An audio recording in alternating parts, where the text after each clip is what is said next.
So I'm Cathy Ralph, and I live in San Leandro. I'm a professional social worker by education and experience. I was a former child welfare worker for the Alameda County and a teacher of social work at UC Berkeley and San Jose State in my professional career. I've been retired 4 years now. I was born and raised in San Francisco, as were both my parents. So that makes me sort of unusual in a lot of people's regard, because a lot of other people are migrants to here. I lived there for the first 40 years of my life, and my husband and I moved to San Leandro 31 years ago. When I met my husband, he lived in Livermore, and I still lived in the city, and I thought, well, of course he's going to move to San Francisco because, pardon all Livermorans, but I thought, who wants to live in Livermore voluntarily? And so at first he was all for it, and then he came to his senses and said, but Cathy, 4 days a week I work in Modesto, and that would be 2.5 hours of a counter commute in each direction. That's not viable. So we picked San Leandro because it was the exact midpoint between our two homes at the time. And that's what got us started, with the intent that we were going to move back to San Francisco. But then we adopted our child, and he was growing up in San Leandro schools, and he's more of a social butterfly than an intellectual kid, and so his social group was really important to him, so we ended up staying. And as we dug down roots, there were things that I wanted to accomplish while I was here in San Leandro, and so I got busy working with those and forming new friendships here. So one of the first things I did was go to a neighborhood association meeting. We have a house in what's called Bay-O-Vista, the hill area of San Leandro, and the neighborhood association was having a general meeting. I went to it, and one of the things I brought up there when they had the general questions period was, when did they think San Leandro was going to get recycling? Because we'd had recycling in San Francisco for several years. I was used to splitting up my garbage into various bins. And here, everything was tossed into one bin and taken to a landfill. And some people at the meeting laughed at me and said, that will never happen in San Leandro.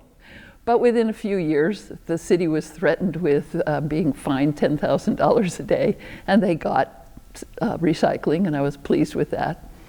But another thing that bothered me was when we were buying our house, my husband and I were the kind of people who would actually read the documents before we signed and initialed the big stack of documents.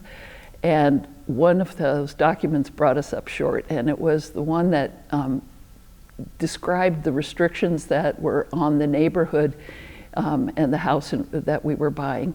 And among the tree height and, don't park commercial vehicles in front of your house and that sort of thing, was something that said we were not to sell the house to anyone that was of a different cultural group, to facilitate neighborhood friendships and fraternization. And we're like, what does that mean? It sounds like you're trying to exclude people, and we don't want to sign that document.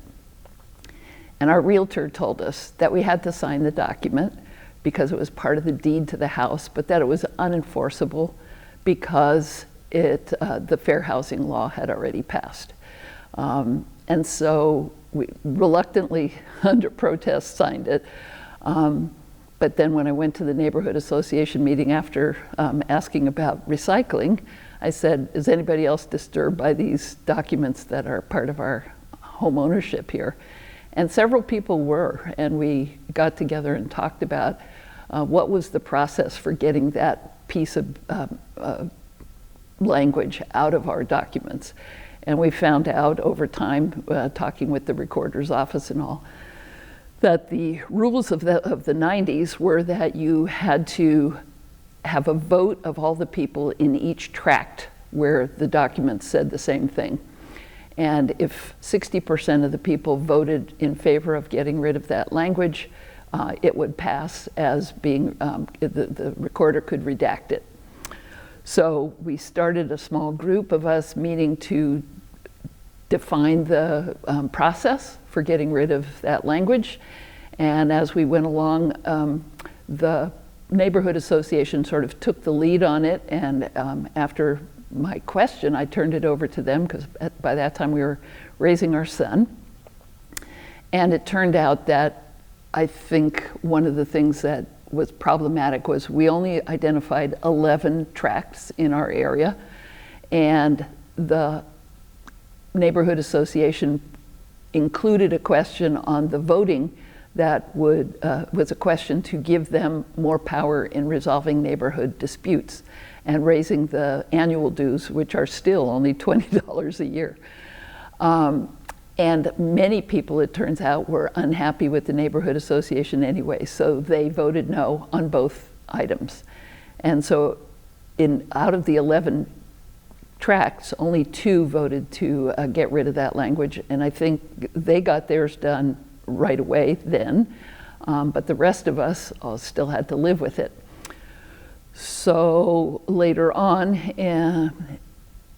while I was teaching grad school, I tried it again, and then after I retired, it became more of something I had more time for. And so the group that formed at that point was actually very busy with me, meeting regularly to figure this out. One member, Ken Pond, who had been the president of the neighborhood association several times, had a connection at the assessor's office and got a grand map laminated of our area. It turned out there were 22 tracts, some of which were older and had more blatant language of exclusion, and some had coded language like ours did.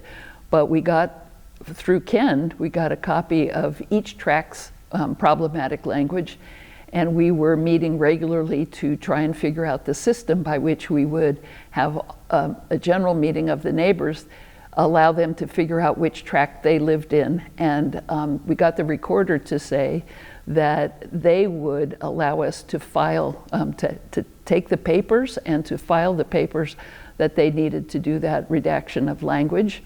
We wanted it strike-through language so we wouldn't lose the history of what was in there. And we wanted it to have some kind of sense of a more welcoming language, but it turned out you couldn't add language, you could only strike out bad stuff. So, so we were crafting the process, and it turned out you also had to have a notarized version of your thing that you were going to turn into the recorder's office to be filed. So with that, we were about to try and round up a posse of notaries when the pandemic hit, so it sat still for a while.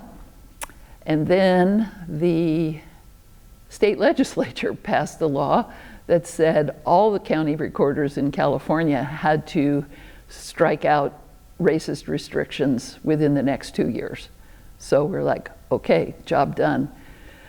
And then we found out that the coded language, that was in our deed, didn't pass muster with the county council for being redacted, even though we knew what it meant at the time it was written, that it was meant to be exclusionary, that at that time the deed said that in order to buy the house you would have an individual interview with the person in charge of the development, and his was the final determination as to whether or not you could buy that house.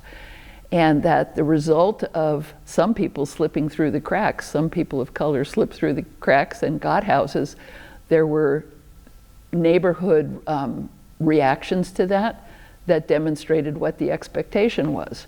There were people who were, and whose children were called racist names as they were outside. They were harassed. And there were neighbors who banded together to put together money to persuade prospective buyers of color to go elsewhere. In one case, one family took the money and used it for their down payment and still moved in.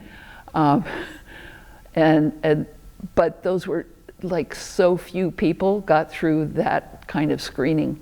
And so now our approach is to try and persuade the county council that the coded language also needs to be stricken because of its intent and its meaning at the time.